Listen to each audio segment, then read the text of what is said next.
Dans cette dernière partie du chapitre 5, donc nous allons juste prendre en note les trois lois de Newton. Donc tout d'abord, avant de passer aux lois de Newton, il faut qu'on définisse quelque chose qui s'appelle le vecteur quantité de mouvement. Donc afin d'étudier le mouvement d'un système ainsi que les causes du mouvement, il est nécessaire d'introduire ce vecteur, donc il est défini de cette manière. Le vecteur quantité de mouvement P d'un système à l'instant t est le produit de sa masse, m, par son vecteur vitesse, v de t. Donc on écrit ça en mathématiques, P de t, vecteur P de t, vecteur quantité de mouvement est égal à la masse fois le vecteur vitesse. Donc ce vecteur quantité de mouvement sera d'autant plus grand que la masse du système sera grande.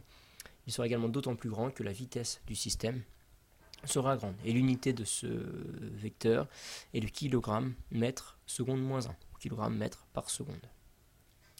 Donc première loi de Newton, première loi que vous avez vue déjà en seconde.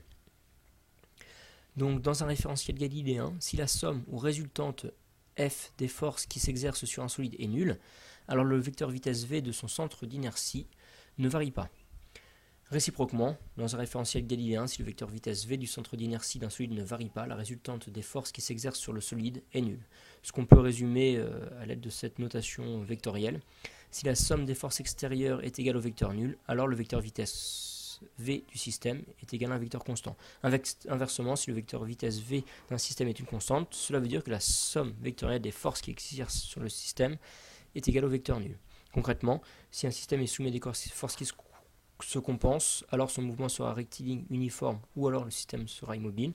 Dans l'autre sens, si un système est immobile ou en mouvement rectiligne et uniforme, ça veut dire que les forces qui agissent dessus se compensent ou sont nulles.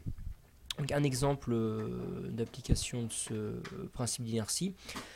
Donc on est sur ici un crash test. On a ici donc un mannequin qui n'a pas de ceinture. Donc là, ça va être juste une histoire de référentiel. Au lieu de faire avancer la voiture, on va faire reculer la voiture. Donc ce mannequin est soumis à des forces qui se compensent. Il est immobile. Donc a priori, comme si la voiture se déplace, il ne sera soumis à aucune nouvelle force. Donc il devra rester immobile. Donc c'est ce qu'on va observer ici.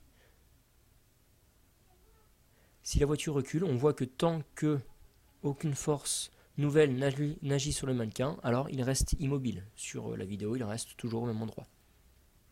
À partir du moment où de nouvelles forces agissent, il n'est plus immobile, le mouvement est perturbé, donc on n'est plus dans le cadre du principe d'inertie.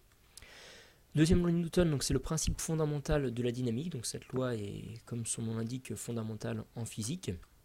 Donc dans un référentiel galiléen, la somme vectorielle des forces extérieures appliquées à un système est égale à la dérivée par rapport au temps de son vecteur quantité de mouvement.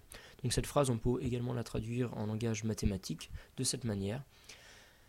Dans un référentiel galiléen, la somme des forces extérieures qui agissent sur un système est égale à la dérivée du vecteur quantité de mouvement par rapport au temps. C'est cette deuxième loi de Newton, ce principe fondamental de la dynamique, qui va nous permettre de prévoir le mouvement d'un certain nombre de systèmes. Enfin, troisième loi de Newton, principe des actions réciproques, déjà abordé aussi un petit peu rapidement dans les années passées. Si un objet A exerce sur un objet B une action mécanique modélisée par la force F de A sur B, alors l'objet B exerce sur l'objet A une action mécanique modélisée par la force F de B sur A. Donc ces deux forces, F de A sur B et F de B sur A, ont la même direction, elles ont la même norme, mais elles sont de sens opposé, ce qui est caractérisé vectoriellement par le signe moins. Et donc une application de ces lois de Newton, c'est la propulsion par réaction. Donc ici quelque chose de relativement simple. Donc tout d'abord la conservation de la quantité de mouvement. Donc on a un projectile qui va peser 40 grammes. Donc on a ici un élastique, le projectile ici qui est relié, donc l'élastique est tendu par une corde. Donc la quantité de mouvement de la masse load qui est ici qu'on ne voit pas est égale à 0 puisque sa vitesse est nulle, sa masse est de 40 grammes. La quantité de mouvement de l'ensemble voiturette, conducteur est égale à 0 également parce que sa vitesse est nulle. Donc aucune force nouvelle extérieure n'agit sur ce système, le poids et la réaction du support se compensent. Donc d'après la deuxième loi de Newton, la somme des forces extérieures est égale à 0, donc la dérivée de la quantité de mouvement par rapport au temps est égale à 0, donc cette quantité de mouvement doit rester constante. Donc si la masse est éjectée vers la gauche avec une certaine vitesse, donc si la masse a une certaine quantité de mouvement, Pour que la somme de la quantité de mouvement de la masse et du petit chariot reste égale à 0, il faut que le chariot se déplace vers la droite, de manière à ce que la quantité de mouvement ait la même valeur que celle de la masse slot qui va être éjectée, mais de sens opposé.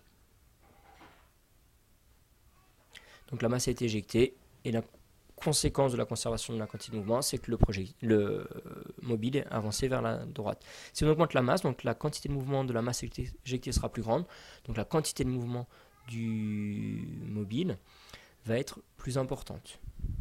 Une application donc pratique, ça va être le décollage d'une fusée. Voilà donc, je disais, possibilité de revivre ces lancements. Eh bien écoutez, ce que je vous propose, c'est tout simplement de nous taire et puis de vivre ce décollage.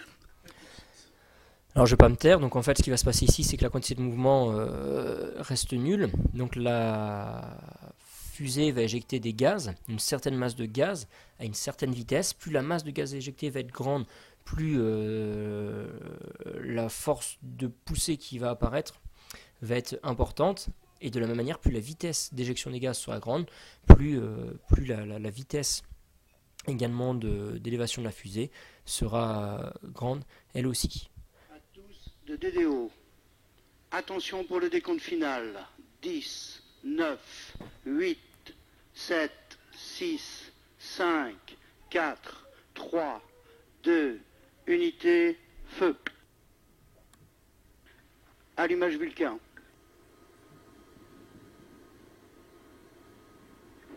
Allumage des EAP, décollage.